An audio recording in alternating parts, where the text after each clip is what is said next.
Welcome to Master Your Happy. I am Robert Rio. Every episode, I'm going to be discussing positivity, mindfulness, self-care, and self-love, and how you can put these ideas into practice so you can become the best person you could possibly be. I'm so glad you're with me. Let's make it a great one. Today's episode is on using positive thinking to eliminate negativity, and that's what we're all about. Positive thinking. And we definitely want to get rid of negativity and the negative thoughts that arise when trouble comes our way. I mean, negativity can creep up on you from out of the blue on any given day. I mean, it can be as random as a thought that pops into your head or a sentence spoken by somebody. You can be somewhere and just see something that reminds you of something negative. You could just hear a sentence or somebody says something to you so random that just reminds you of something negative, and just negative thoughts just creep into your mind. And the unfortunate part of this for some people is that an event like this will drastically change their mood. I mean, it's like switching a light switch from on to off or off to on, and it will begin to drag them down for the rest of the day. They just will not be able to let go of this feeling, and they'll dwell on the thought or the sentence or the thing that's bringing them negativity until they're obsessed with it. And think about yourself. Are you one of the many people who constantly feel sorry for yourself or worried, or does this happen to you? Maybe you're walking around in a world where you constantly have this black cloud above your head. Are you plagued with these negative thoughts and feelings throughout the day? Negativity that builds up inside of you or in a world around you can become toxic, and it can ultimately hold you back from living the life you want. And today I'm going to share with you some tips that I have found help me to both prevent and overcome my own negative thoughts. And I hope they help prevent you to overcome your negative thoughts. And these tips can not only help you overcome your negative thoughts, but also counteract the negativity you may find around you. And the first tip I have for you is find the silver lining. Before I go into detail as to why you should find a silver lining in a bad situation, let me tell you exactly what a silver lining is. And for this, I went to the internet, and according to wisegeek.com, every cloud has a silver lining. You've heard that phrase, every cloud has a silver lining. It's an idiomatic expression in English, meaning that there's usually something positive to be found in every situation, even when it seems overwhelmingly negative. Taken literally, it means that even when a cloud passes in front of the sun, it is still often possible to see a glow around the edges of the cloud from the sun shining behind it. Now think about that. When you look up at a cloud, even when a cloud passes in front of the sun, you can still see this glow or aura around it. Okay. In life, the phrase is often used to encourage people to keep going and make an effort to look for the good things that might have come out of a bad situation. For instance, perhaps losing a job allowed someone to go back to school or find a job that they like better, which would be the silver lining in the situation. So something bad happened, but something good came out of it. So even though a cloud blocked the sun, there's this silver lining, there's this aura around it. Something else good happened. And I know it sounds corny, but every situation has a silver lining. There's a positive to every situation if you look hard enough. And it may not seem like it at the exact moment that it's happening, because our thoughts are so dominated by the negativity of the situation. But when we take a step back and we look at it and we analyze it and we question it, there's always something positive that comes out of this experience. And the trick in this situation is to ask yourself questions about your current situation. I know it's so difficult to do it, and you may not be able to do it at the time, but it's going to take practice. These questions may help you feel better, and they may also help you learn and improve. And some of these questions that you can ask yourself are, what is one good thing about this situation? So, yeah, something bad happened, but what is one good thing about the situation? What may actually be a positive about this situation?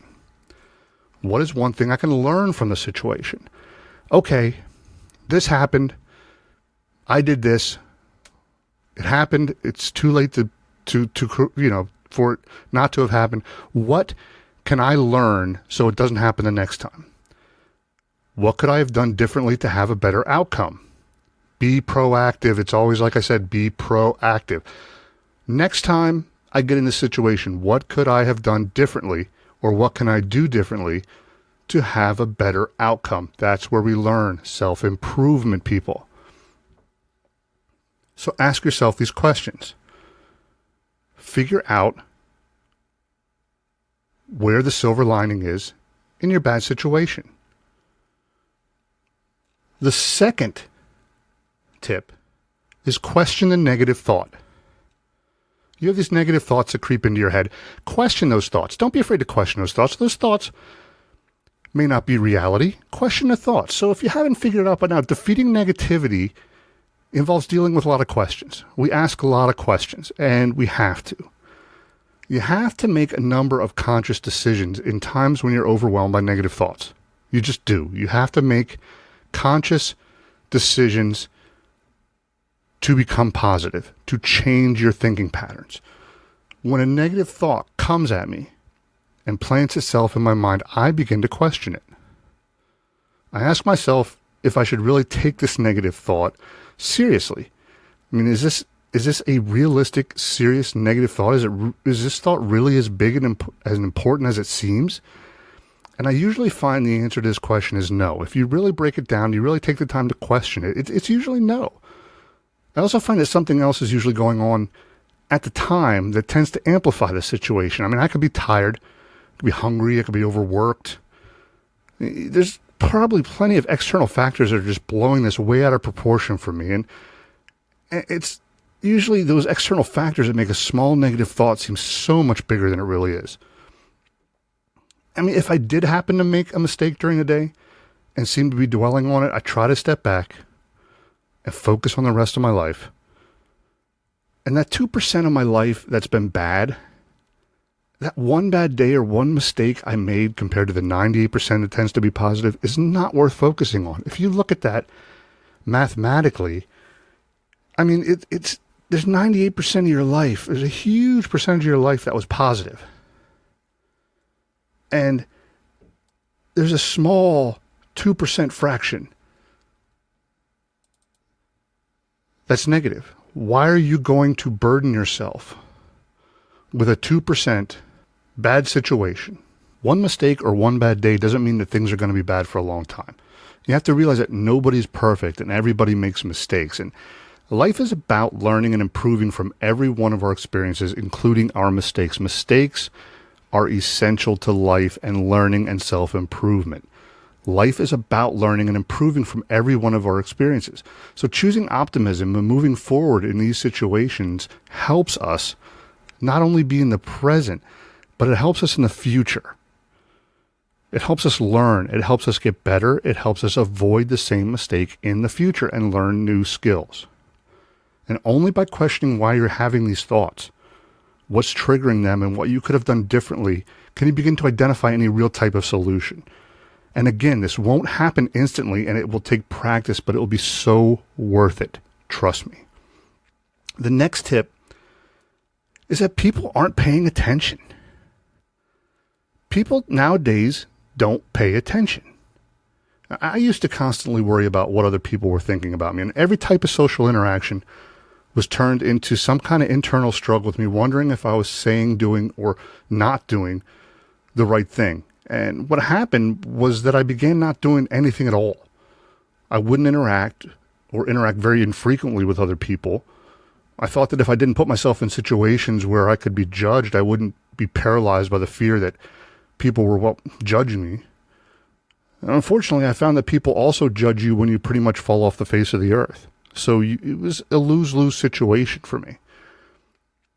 So my wife began to go to parties, get-togethers, family dinners, and she would go without me. And not willingly, I mean, I told her to go without me because I didn't want to deal with what I thought people were thinking about me.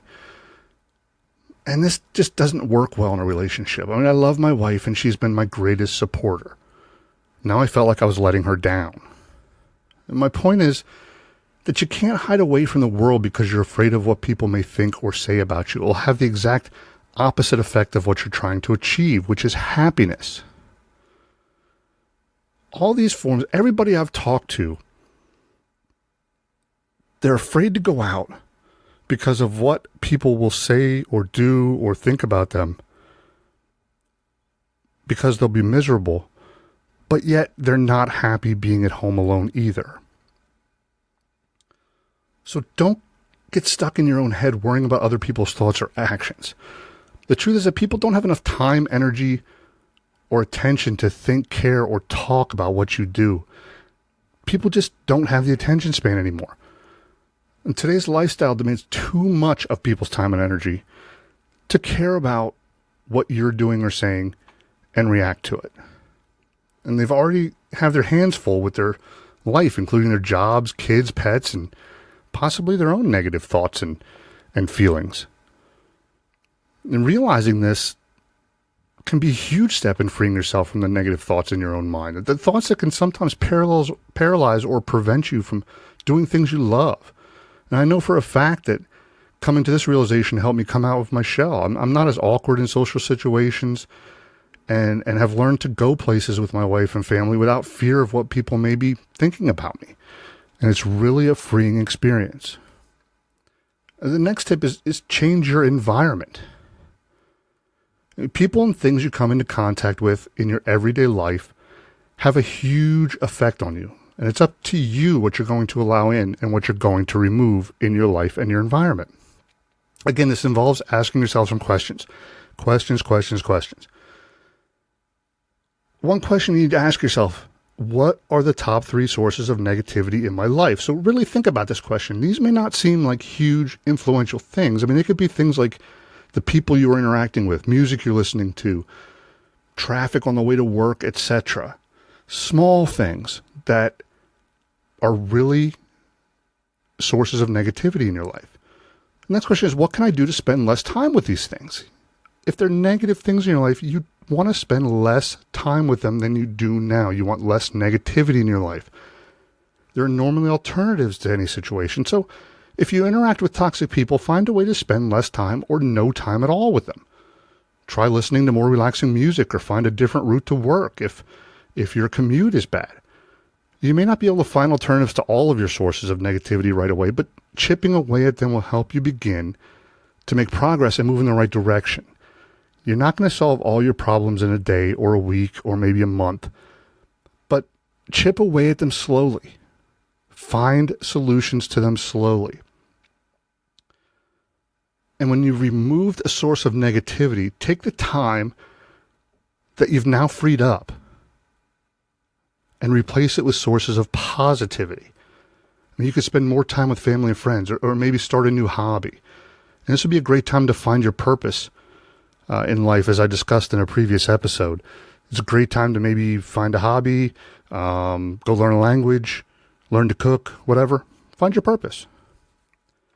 The next tip I have for using positive thinking to get rid of negativity or defeat negativity is live in the current moment.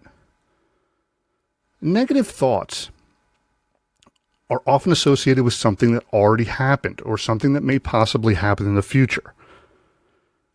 We have a natural tendency to rehash situations in our mind. I know I do it all the time. You're constantly replaying something that happened, something negative. Oh, I could have done it differently. I should have, constantly replaying something. Thinking of things that we could have done. It's just nerve-wracking.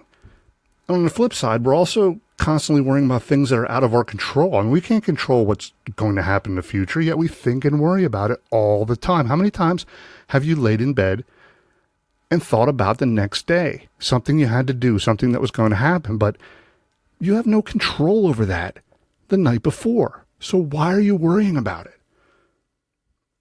And I'm notorious for not living in the current moment. Situations are constantly replaying in my mind and being analyzed for what could have been done differently. I also stay awake at night thinking about what could possibly happen the next day, especially for work or, if I'm about to do something, work related or with my other job or speech or whatever, I'm always worried about it. What could possibly go wrong? Did I prepare enough? Will people like what I'm doing? Am I going to make a fool of myself?